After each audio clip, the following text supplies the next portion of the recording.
Okay, we are getting ready to enter. We are right now live. Okay. It will be a little bit delayed.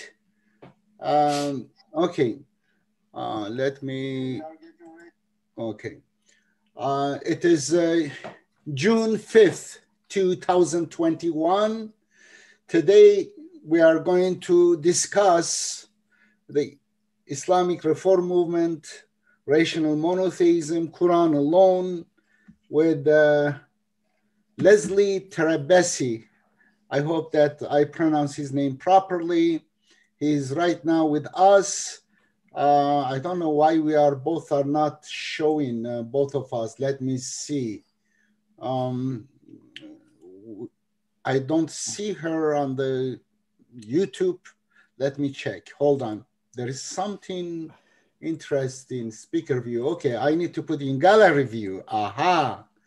I hope that I corrected. There is some delay. Well, this is Edip. Here it is, Leslie Terebessy. Leslie, before talking with you, I want to share people your books. I just ordered one of them. Let me see. I just saw your books on Kindle. Let me check. I need to show the, okay, here it is. I just got this one. What was it? Islam Retrieving Authentic Religion. I have Kindle. Let me see you. Here is your page on Amazon.com. I put this one, I copied and pasted under the video right now as an information about you. And people who are curious about you, they could get a beautiful short biography about you. Yeah. You are originally from Czechoslovakia. Correct. And I will ask you about your story. You have an interesting story. First, let me browse this one so that someone who is obsessive and compulsive could stop it and go read this one right now here. And you have read Hegel, my God, these German philosophers. And Thailand, I see, Malaysia, I see. And okay. And you have so far written some books. Yep. One is Shakespeare's Othello, an Islamic perspective. Are you out of your mind? No, no. I used to teach the course. Oh my God, I have something about Shakespeare. Before starting, I will tell my story and then I will go to your story, okay? About Shakespeare. Yeah, go ahead. And then you have Rehabilitation of the Knowledge of Islam. I just got this one. I wanted to start with one and I picked that one. And I will tell you why I didn't pick the first one. I went chronologically, I skipped this one. It's Tradition, Revelation. Beautiful. And then Alchemy of Islamic Finance. Aha, you're writing about finance too. Okay, here it is. Let's talk. Your background is pretty good. It is kind of dark, very good. You could come even a little bit closer because real estate is about your face. If you bring yourself closer, it will be better. Okay, I try. Yeah, if you bring the camera closer to your face, you know, more than the wall, people want to see the talking face, lips moving, and the eyes, the wrinkles on the face, the dimples on the face, all those things. Are you sure they want to see the wrinkles? We are hardwired to pay attention to speaker's face, whether that person is lying or not. We read hundreds of muscle movements on the face. They're mostly subtle information to the brain. Okay, now let me tell you first about my story, about about Shakespeare. Yeah. When I came to the United States at age 30, I immigrated. English is chronologically my fifth language, my friend Leslie.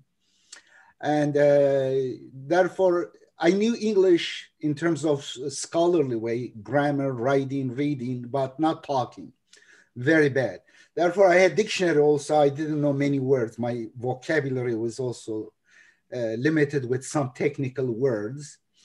And but I decided to go to college in this country after age 30, because back in my country, I had to drop out from two colleges. One, Middle East Technical University. I was top student there, but because of political stuff, and then Bosphorus University. And I end up with prison and stuff. Therefore, after the prison, they didn't allow me to continue my education. I became best-selling author. I came to the United States. I said, well, I have unfinished business. I decided to go start from zero. I took GED. I couldn't transfer any credits from that. It is a long story. And then I took GED, means I took a high school test from outside. I got it. I enrolled to college, University of Arizona, hoping to study philosophy and Near Eastern studies, which I did both. And then the first year college, I have English 101, the first year, freshman. Well, I'm now smarter, older, smarter. And before taking classes, I know I need to go see the textbooks and a little bit get information about alternative professors. I will have a menu of professors. I may do some research, ask students which one is better. Therefore, I allocated the whole day going to the bookstore, and there are certain courses I need to take, requirement, but they offer, in English 101, they were offering more than about 100 sections, 3,000 students, freshman students. Well, I look one by one at each section, which textbook is required. All of them, Shakespeare. They open the Shakespeare. I go through, oh my God, this is not English. This is not English. This is a sixth language. I'm already tired of five languages. I am right now struggling with English. And now, as a lesson in one semester, I will get this one. I thought first time in my education life, 2 universities in Turkey interrupted, and now here, I got panic. I was never scared from, but I thought it is impossible. And I go through each section, each of them offering Shakespeare. Who is this guy? And then I was just giving up. And then only one section, Sheila Kineki, I think her last name.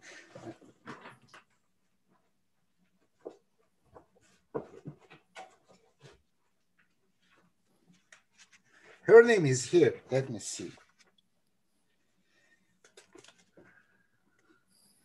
Yes, this professor saved my education life. All right. Otherwise, I would not. And anyway, the story is, and then I took her class, and she didn't have Shakespeare.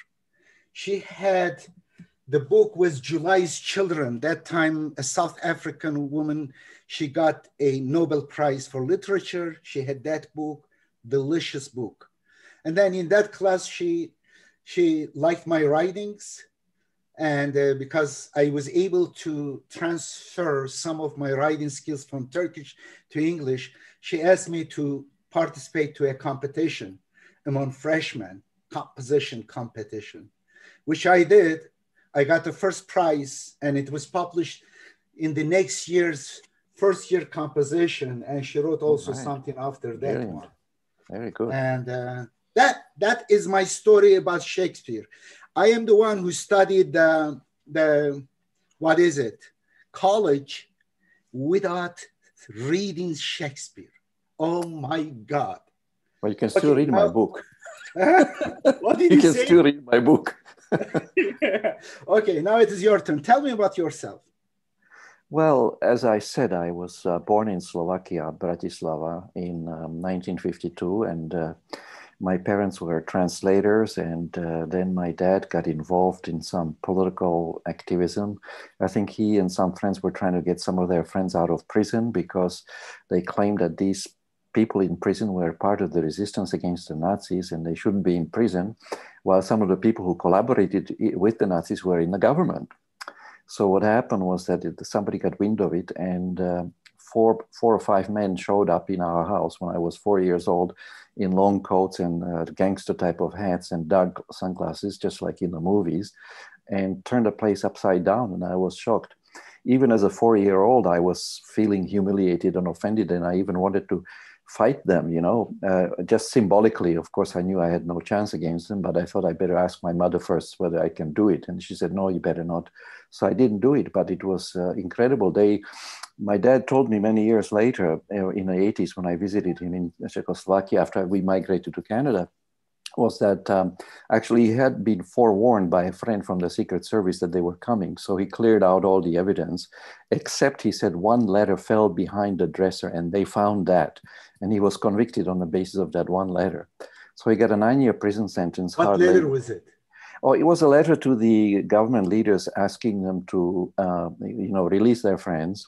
Oh, but apparently he shared with me that he didn't agree with the approach that his friends were taking, because they were sending unsigned letters, anonymous letters, and they were using some language that was not appropriate, Anyway, so he got a 9-year term, and then he disappeared for a while. And I remember one time I was sitting in school with some classmates, and we were talking about, I didn't know that he was in prison. We were talking about what our dad does, So whenever I asked my mother, where is dad? She would always tell me the same thing. Oh, he's traveling. And I said, well, why is he taking so long to come back? Well, she said, he's trying to cover a lot of ground. He must be in China by now, or something like that. So we were talking about what our dads are doing. And one guy said, well, my dad is an architect.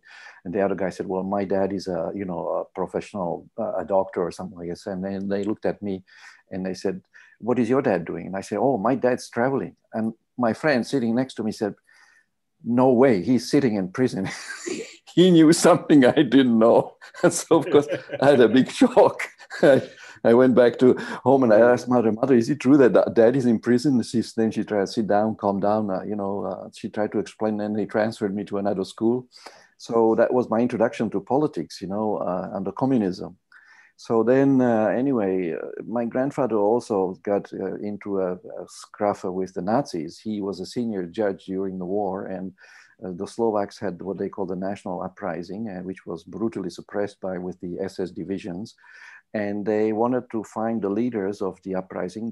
I guess they tortured a few people and they found out the names of the leaders, and they came to the Supreme Court and they said, okay, now we want a death sentence for these people. And my grandfather, who was at the time the chairman or the president of the Supreme Court, and 2 other judges basically said no. So on the basis of the refusal to cooperate, they were sent into a concentration camp by an order personally signed by Hitler's foreign minister, Ribbentrop. So that was on my grandfather's side. So as I said in our last discussion, I am hoping to avoid following in the footsteps of my father and grandfather, I hope I can make it. But you mentioned that you were in prison. What my dad told me about being in prison, he said, son, I would almost say that being in prison is almost good for you, because it's a kind of education. So you kind of went to university in the prison. That was your university. And that could have been the best university to go to, in fact, because you learn things that you never learn in a classroom. And I'm sure that this was a big part of your formative years and whatnot. Whatever we are doing now, I'm sure was, affected by what happened before. So anyway, in 1968, Czechoslovakia was invaded. You are going as if you are running. A little bit enunciate. Slow down. Slow down. Okay, Beautiful stories you are telling. Okay, I'll slow down. Yeah, so in 1968, the Soviets invaded, our country. I was in a summer camp. And so my mother decided that we were going to leave the country, and the invasion took place on the night of 20th to 21st of August. We left for Vienna, Austria on the 4th of October. We stayed in a Red Cross refugees center for 16 days. And on the 20th of October, we flew into Canada. Our flight was paid for generously by the Canadian taxpayers, for which we are very, grateful. And we had an excellent treatment from the Canadians. They provided us with a hotel and whatnot, a daily allowance. And then my mother, who happened to have a PhD and her English was very good, got a job a few months later in Trenton, Ontario, the place I referred to in my comment on your video. So then we were set, And in 1972, I joined the University of Guelph, Ontario studying political science and economics. And there I also, like you, went through the bookstore, and I discovered that there were only two books in a whole bookstore that I had any interest in. I was shocked. One was The Theories of Possessive Individualism by C.B. Macpherson, who was a sort of Marxist-leaning professor emeritus at the University of Toronto's Political Science Department, whom I later met. He's a very fine, kind gentleman. And the other one was the book by Leo Strauss, who has a mixed reputation called Natural Right and History. So I kind of hesitated between the two of them, but I eventually resolved on writing my undergraduate thesis on Strauss precisely because I already had familiarity about socialism from my life experience and didn't need to find out more about Marxism from C.B. Macpherson, but I felt there was something that I needed to find out about what Leo Strauss was writing about. I don't know whether you're familiar with Strauss's writing, but he's known as the father of neoconservatism in the United States. And when he was a young man, he was a Zionist, he admits it, but he rejected Zionism later in his life as something that he doesn't want to be a part of. And he was actually an Arabist. He had a big interest in Al-Farabi and wrote with great respect, referring to Al-Farabi and how, Al-Farabi helped to introduce Aristotle to the Europeans.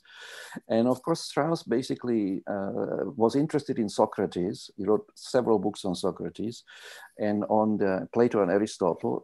And initially he was kind of, looked down upon, but later on he developed a massive following. His followers are now known as the Straussians.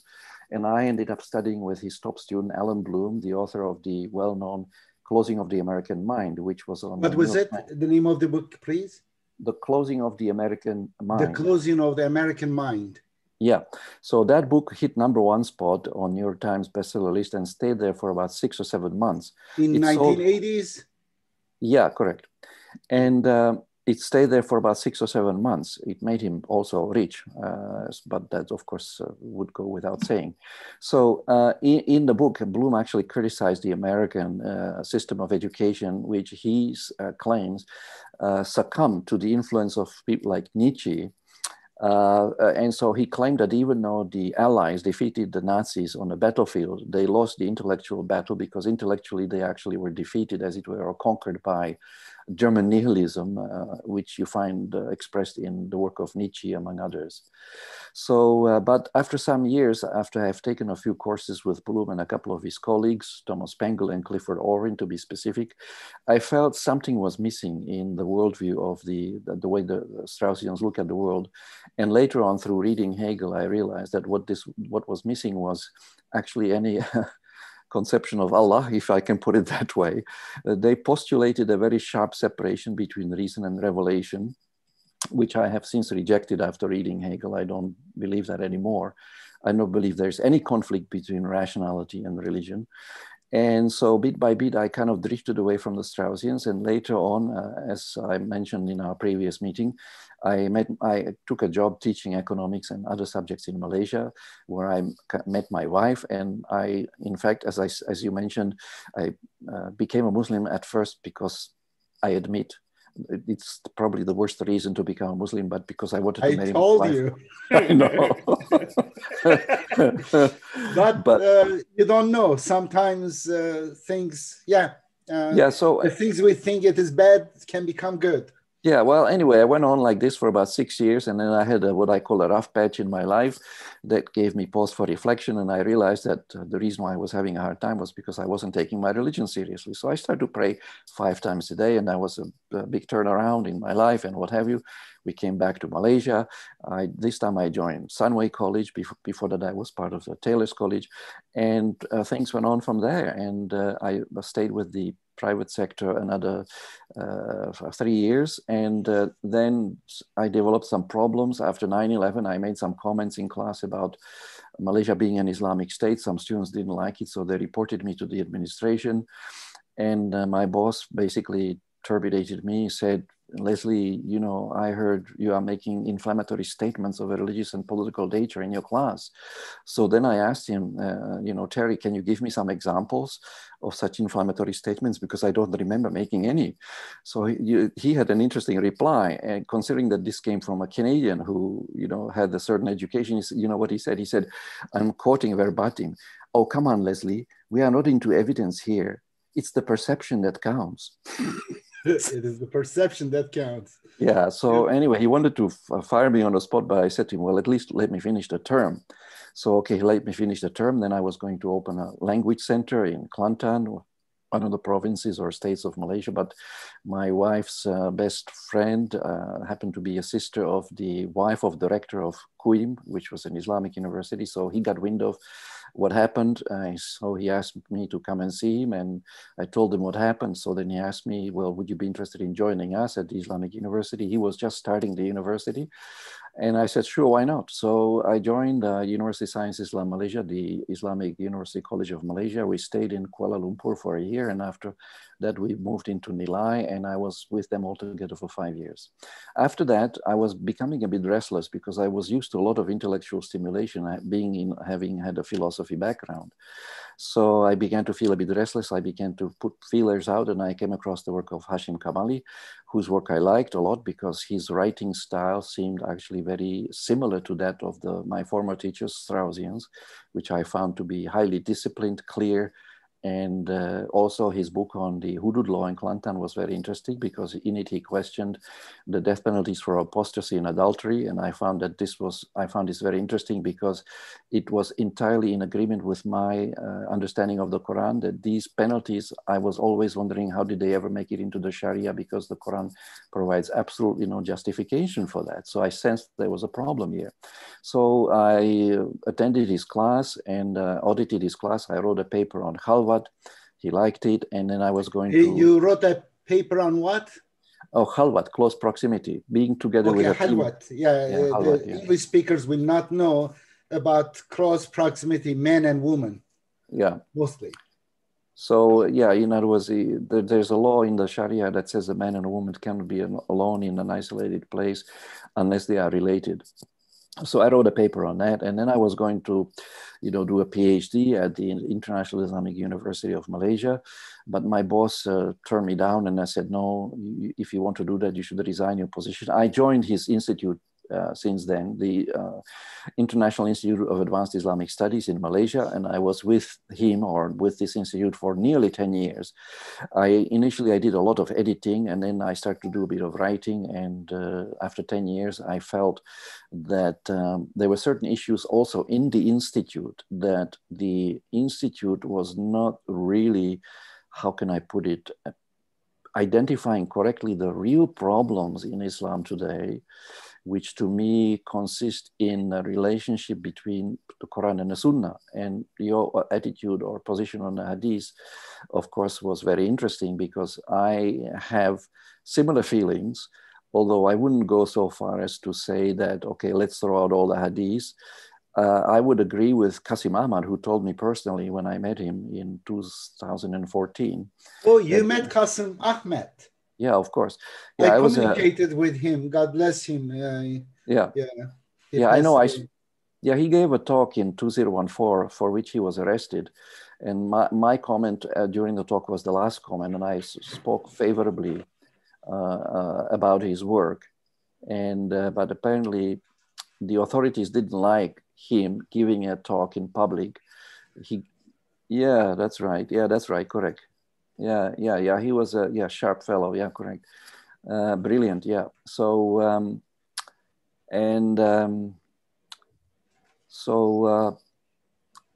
he was arrested, but then later he was released.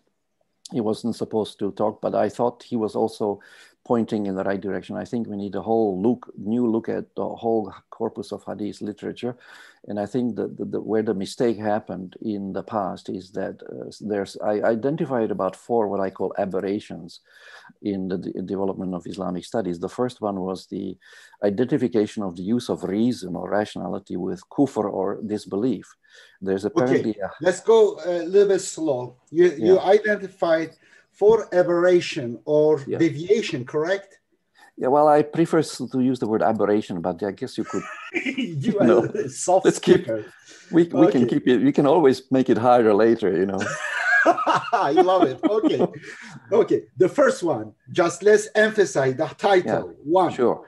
Yeah, the first one I would enter the first aberration or if you like, a lapse or a faux pas, you know, the French expression faux pas, a mistake, essentially, French for mistake, was to identify the use of reason or rationality, akko, with kufr, with disbelief when it comes to matters of religion.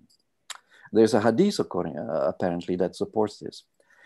So now the second, you know, the problem, the aberration was actually resulting from the previous one, the first one, which was the identification or designation or characterization of the Quran as a book that features ambiguous or unclear verses.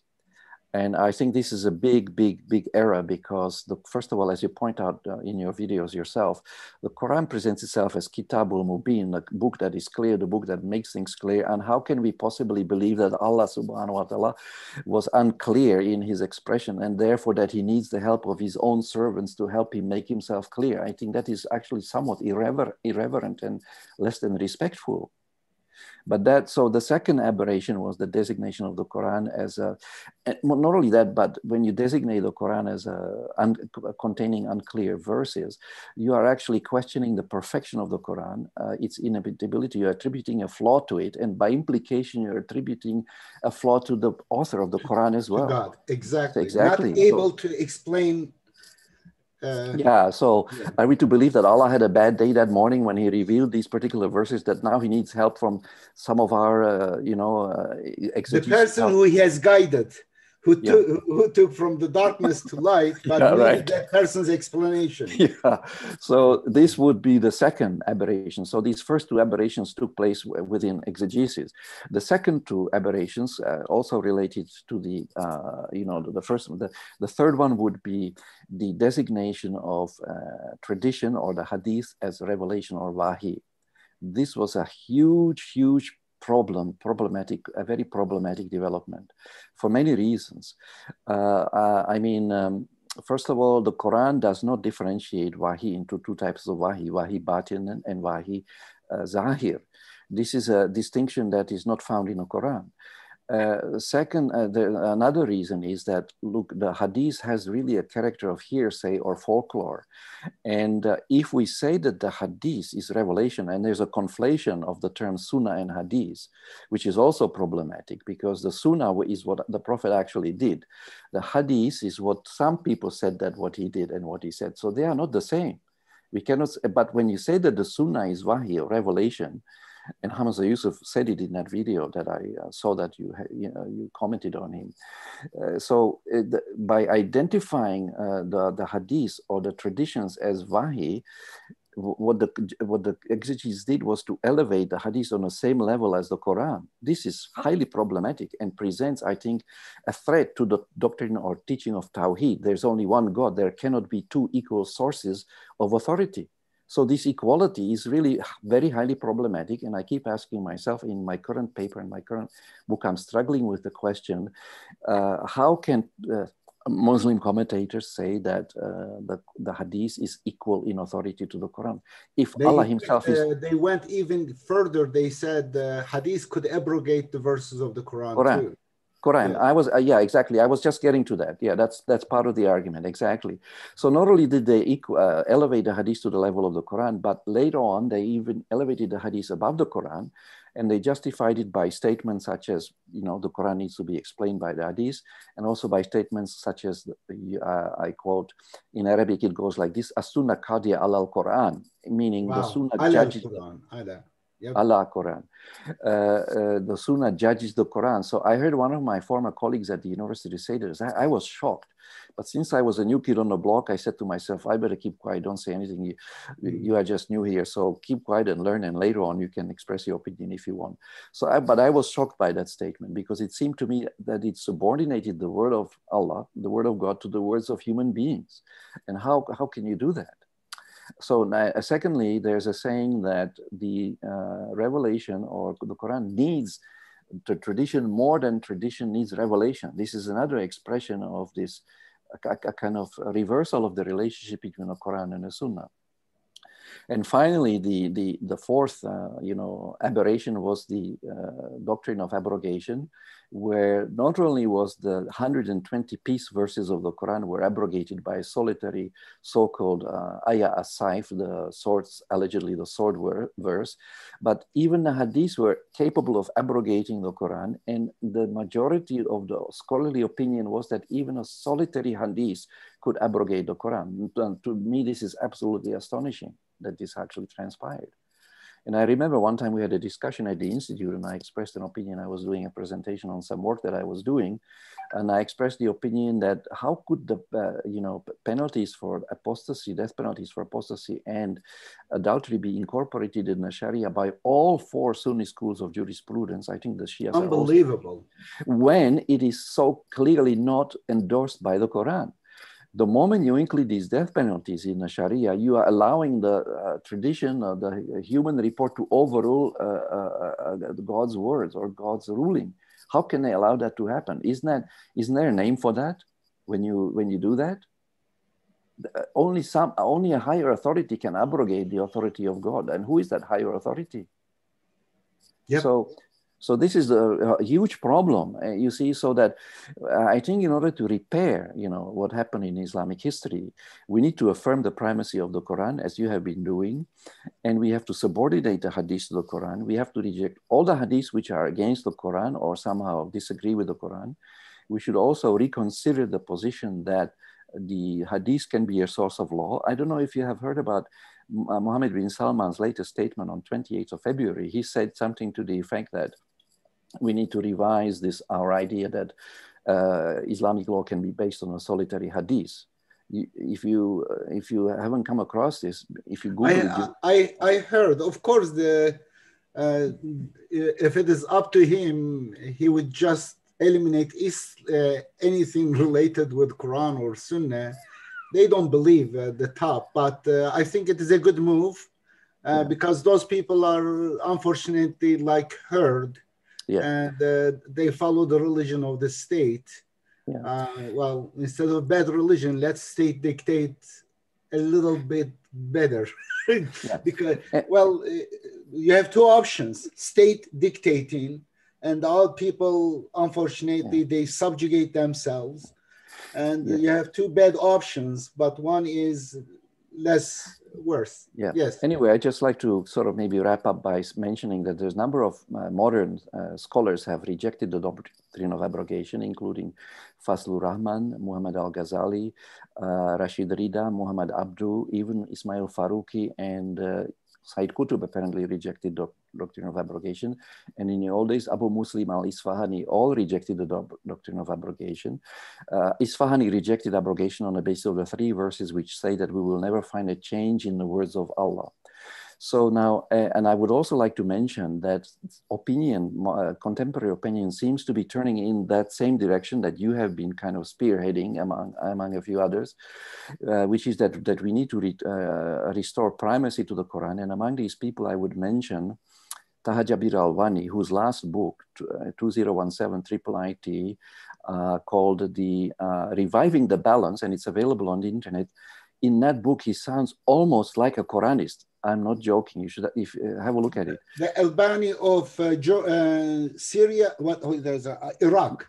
No, yeah, Iraqi, correct. Taha Jabir Alwani. Taha Jabir Alwani, he was at IIIT, originally from Iraq. I think he was Tahrir, correct? The leader of Hizb Tahrir. No, I don't think so. No. He was in America. He was in Herndon, in IIIT, the international. Oh, really? Albani. Okay. He was in America. Virginia, Herndon, Virginia, IIIT. Okay. And of course, his friend, Abu Hamid Abu Sulaiman, also wrote one of the most recent books he wrote was about the Quran. And it is also, you find very similar statements that we somehow have to subordinate the Sunnah to the Quran. This was a big problem that developed. And also there's another book by Daniel Brown called Rethinking Tradition. That is another book worth looking at. But those three people, essentially, when you compare their early writing with the later writing, the late, 2 or 3, 5 years ago, they have really shifted the position, and now they are becoming much bigger Quran supporters. And so I have a few quotations from these books, the later books especially, to support the argument which I'm trying to make, that if the Muslims want to renew their civilization, they have to return not to the Quran and Sunnah, but to the Quran. And they need to place the Sunnah into perspective and make sure that they do not have this equality, imply this equality between the God and Prophet. I mean, you walk into any mosque here in Malaysia and what you see is two names on the walls, side by side as if they were equals. How can that be? At least in Saudi, for all the problems they have, apparently they don't do that. You only find one name on the wall there. You know what I'm saying?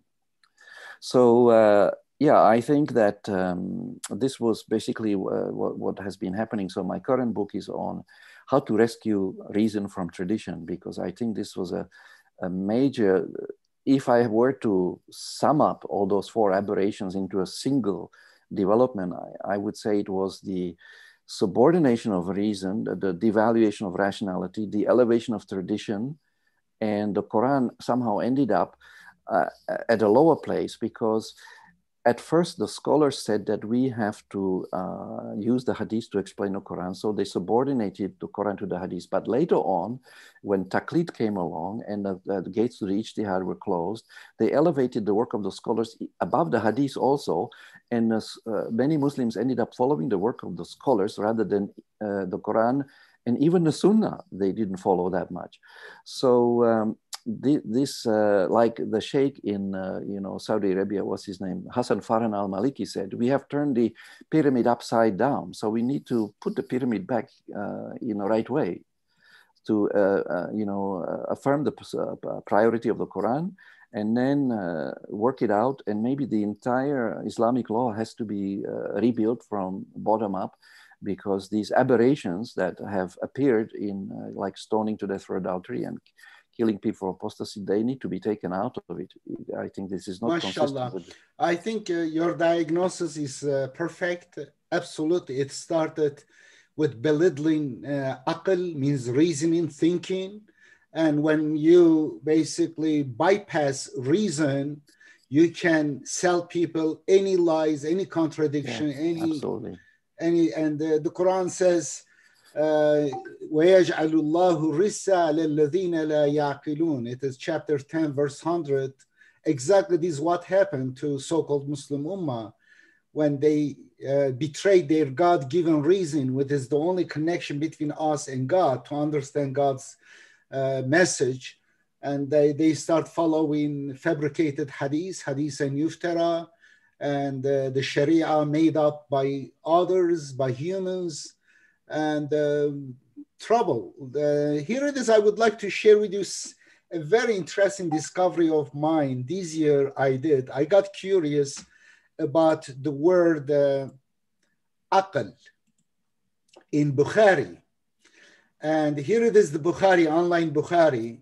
Do you see it? Yeah, I see it. Okay. Here it is. In fact, my search stands there. Al-aql. Let's search in Bukhari. In the Quran, if you check it, let me check first Quran. I wonder whether Quranics. What do you see another website right now or not? Sometimes Quranics, yeah, I see Quranics. Okay, Quranics. And let's see, put this one. Okay, here it is. Okay, here it is. وما كان لنفس أن تؤمن إلا بإذن الله ويجعل الرجس بإذن الله ويجعل الرجس على الذين لا يعقلون. Here is أقل. In the Quran, it is mentioned 49 times. First of all, I want to share. These are the verses of the Quran about aql. Yeah. I want just to browse it so that people will see it. Yeah. And all of them about reasoning. Aql means to tie, tie premises and to reach a conclusion. Yeah. We call it inference, rules of inference, logic. There are 19 rules of inference. I teach logic for more than 20 years. Okay, here it is. These are the verses about aql, all of them promoting aql and criticizing those who do not reason. Do not use God-given reason. And I want to finish this. Okay, now we are done with this one. Now go back here, the word aql. How many times? 146 times mentioned in Bukhari. And you get happy, correct? You say, yeah, wow, it is Bukhari, though it is bigger volume than the Quran, but you say, wow, 146 times. Now, let me check something for you, help you out. Oh, 186 in the first page. Oh, I don't know. There are repetitions also. In 146 hadiths, it is mentioned, but with repetition, it seems 181. Now, the first one, what is it about? على العاقلة عقل في قتل العمد إنما عليهم عقل قتل الخطأ. It is not about reason. It is about blood money. Guess what? Let's go to the next one. This is again blood with what resembles intentional murder is to be made severe as intentional murder. And this is about blood money. And this is another عقل أهل الذمة نصف عقل المسلمين. Wow. The blood money of Zimma means the people of the book is half of the blood money of the Muslims. Look at this. They made up this lie. But again, the word aql is what? Is not about reasoning. In the Quran, 49 places, my dear friend, always about, not a single place is not about blood money. It shows that these people have nothing to do with the Quran. They are not even familiar with the language of the Quran. They are the enemies of the Quran. Look at this. Look at aql. Listen, I don't want to go over this. Let's go over this. All blood money. Few places about carrying water with the bucket. Aql. Yaql. Aqala means a verb to carry water with bucket.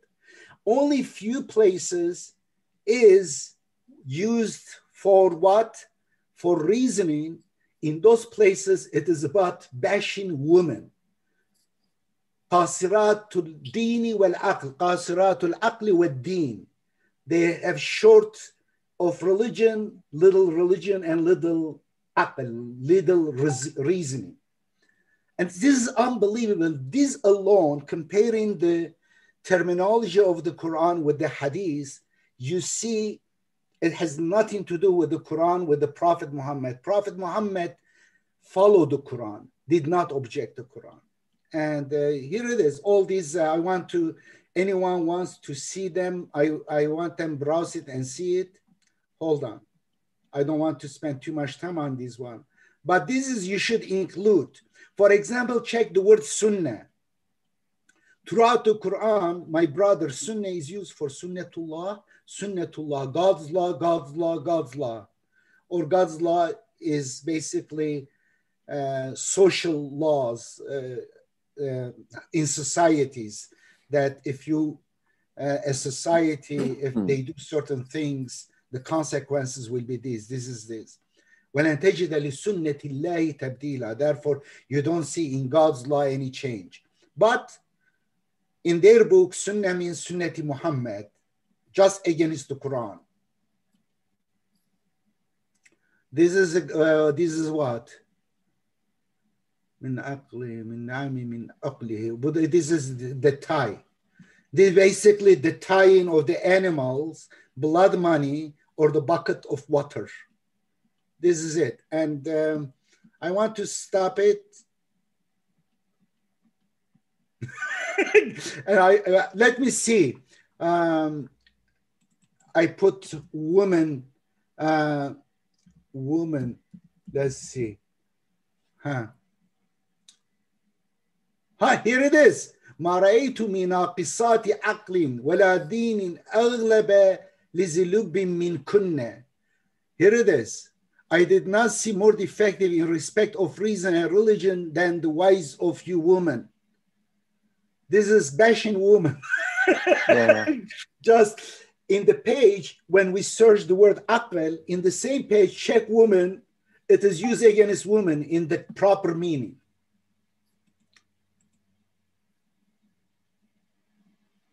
Here it is, naqisatu aql wa dinin. their religion and reasoning is short, less than man.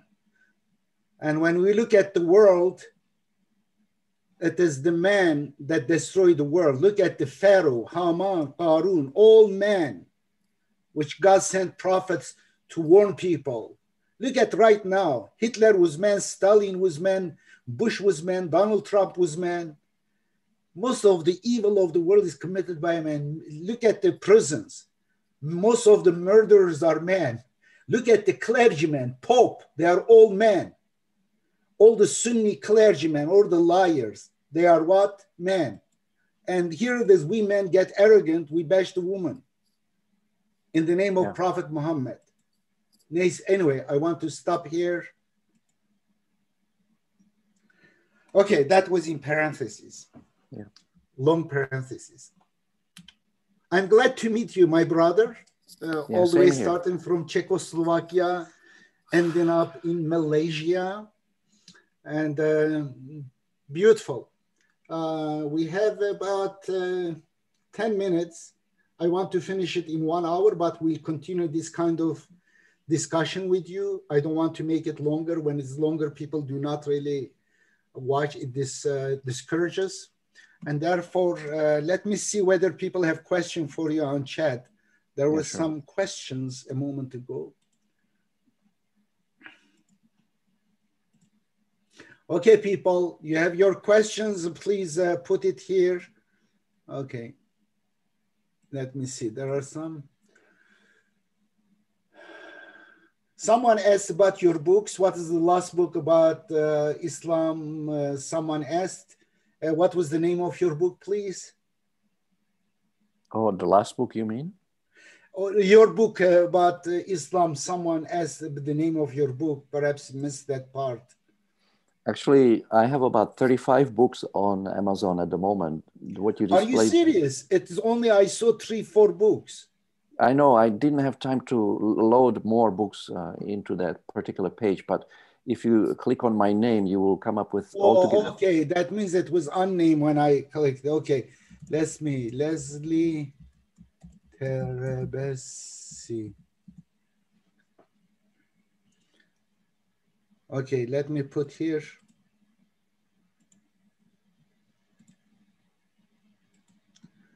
Okay.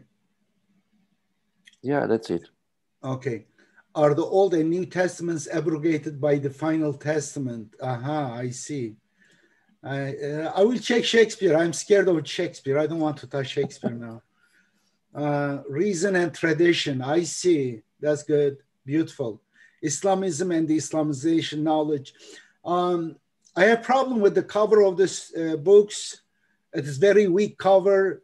You put white on almost white, faded blue color. It's not good. You need to better covers. Yeah. And okay. I will find graphics for you, graphics for you.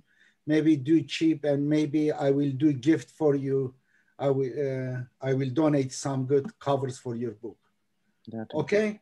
Yeah, sure. In fact, my friend, if you don't put any of this background, it is much better.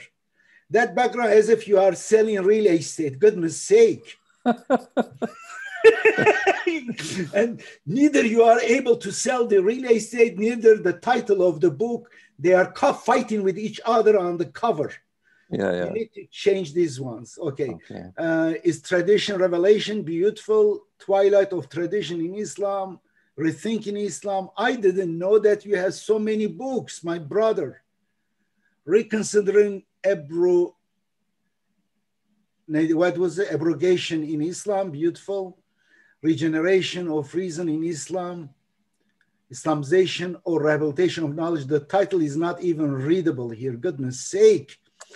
Alchemy of Islamic finance, rehabilitation of banking finance, Islam and Islamism, raising efficiency with risk sharing. Goodness sake, you are a prolific author. Affirming the preeminence of revelation of Islam. Beautiful. Okay, that means together we can co-author a book too. Inshallah. Inshallah. It's really a blessing to meet you. Same here. And this is, I hope that we will continue these meetings And in some other meetings, I will invite other people. We could create panels, discussion, inshallah, and also invite Sunni and Shiite brothers and sisters to discuss this important issue, because the 1.5 billion people, unfortunately, follow in very backward, troubled teachings. And it changes, it messes up their life in this world, create a lot of tension between wife and husband, between children and father. It's a miserable thing. Imagine that you follow all these rules in Hadees books, you go crazy. Left foot, right foot, right hand. Do this many times, do this, say this many times. So many rules. The Quran about evolution, my friend, is one statement about the evolution. And here this Bukhari, a whole book about evolution and cleaning, whole hygiene, how to wash your buttock or clean your buttock with how many stones and those kind of things. Imagine, as a prophet, God sent prophets for potty training. This is, the focus is incredible. The focus of the Quran is not the beard, is not the clothes, is not these kind of things. It's high principles about justice, about freedom, about helping the poor, and about not subjugating yourself to tyrants, to religious clergymen. Be a free man, be a good man, be an honorable human being. That's the purpose of the Quran, all the messengers. But look at the Hadith book. They are in like very, very similar to the Jewish rabbis. God told them, Beni Israel, to sacrifice a heifer. And it is not a stupid ritual, meaningless ritual. It is the meaning, because the Egyptian oppressors who enslaved them, this was their symbol of religion. And they still had some, because they were raised with them, indoctrinated with this since childhood, they had some still respect to that. And God wanted physically sacrifice a heifer so that totally free themselves from this subjugating, enslaving culture. That was the purpose. And they missed the point, the rabbis. They said, what is the color of the heifer? Is he old or young? Is it in the farm or the barn? Exactly, they copied this stupid mentality, the Muslim, so-called Muslim scholars, Sunni and Shiite. They asked this kind of question. Of course, they couldn't find the Quran in the Quran. Then they said the Quran is not detailed, is not clear. We cannot find these details, and let's tell you what is the color of the heifer and how many hair are there in the tail of the heifer. You can find in Hadith book. They asked me, Edip, tell me the color of the heifer. It's not in the Quran. It is in Hadith book. How many hair in the tail of the heifer, of the cow? Well, it's not in the Quran. Exactly like that. One last example, check Hadith books about hand, where to put your hand while praying. The Quran says stand up. If you go to let's say, a store or a public office for document, and there is line, let's say traffic office, there is line, they say stand up here, stand here. And no one over there asks this question. Officer, please tell me where to put my hands while standing up. They say, stupid, wherever you put your hand, just don't put your hand in the pocket of the person next to you. That's it. But the Hadith books, they say, well, I cannot stand up. I don't know where to put my hands. And they ask this question, well, when they create demand and they come up with supply, and they come up with all contradictory lies. In Hadith books, you don't see about aql, about reasoning, most important thing, about tawheed, they are all missed. But about where to put your hand while standing, there are 98 hadiths in these books, 98. Put here, and under the belly, and here. Well, they cover almost all possible combination, with the exception of putting back, and someone forgot to fabricate a hadith about that. This is crazy. And they say we cannot follow the Quran because we don't see these stupid contradictory details, the tail of the heifer in the Quran. That's the reasoning. A circular argument. Say must be, therefore, since it is not in the Quran, Quran is not enough. Well, this is not necessary. In fact, the Quran warns us in the beginning of the chapter 2, beware of this kind of mentality, which loses most important diamond among all the details of garbage. Exactly, we have done that. My brother, last words for you, 2 minutes. Yeah, okay. So, well, anyway, I want to thank you for this opportunity to share my thoughts with you. And I have been following and watching your videos. I know that you have about, close to 100,000 subscribers on YouTube, and you also have a lot of reads on academia. So you are doing good work. I hope you keep it up. And I'm very sorry about what happened to your friend Rashad Khalifa. It just goes to show to what depths some Muslims have sunk because of these distortions that have been perpetrated. They think that they can take the law into their own hands and act like this. This is really terrible. And I hope that the work that you are doing and others are doing will help to spearhead genuine reform. And I hope that more and more people will, join this movement. I would perhaps only say that in order to perhaps bring aboard people who somehow are still attached to the Hadees, maybe we can say to them that, look, there are some Hadees that seem to be okay, like telling the truth to power is the highest form of jihad. I mean, that seems like an authentic statement, or, to fix some things when you see something wrong.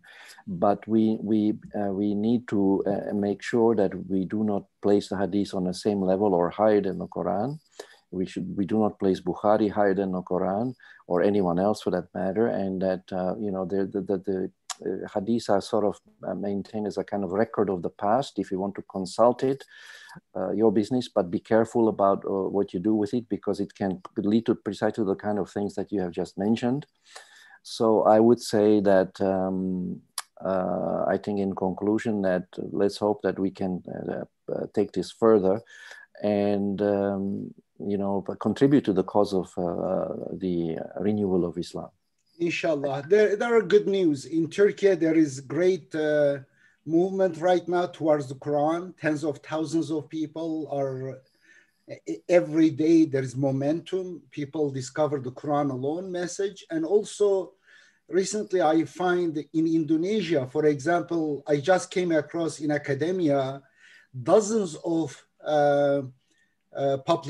academic publication on my translation, Quran a Reformist translation. I don't understand Indonesian language, but I see my name show up in those publications. They review the Quran a Reformist translation, and I was able to copy paste on Google Translate and I find out that most of them, with great majority of them, are positive. Therefore, I have no connection there. Only one person I know from Indonesia, but people that means over there reading and changing. And the same happened in Kazakhstan, all around the world. And your books also, inshallah, will reach more people. There will be a change. I think it is a critical moment we are witnessing. There is no other option for the so-called Muslim world. And I would like to thank you very much. And inshallah, we invite also Sunni scholars and Shiite scholars and Christian scholars to our future debates. And inshallah, let's have some names and invite them for our next Saturday evening meeting, GMT time 19. Peace, my brother. Peace, same to you, and thank you.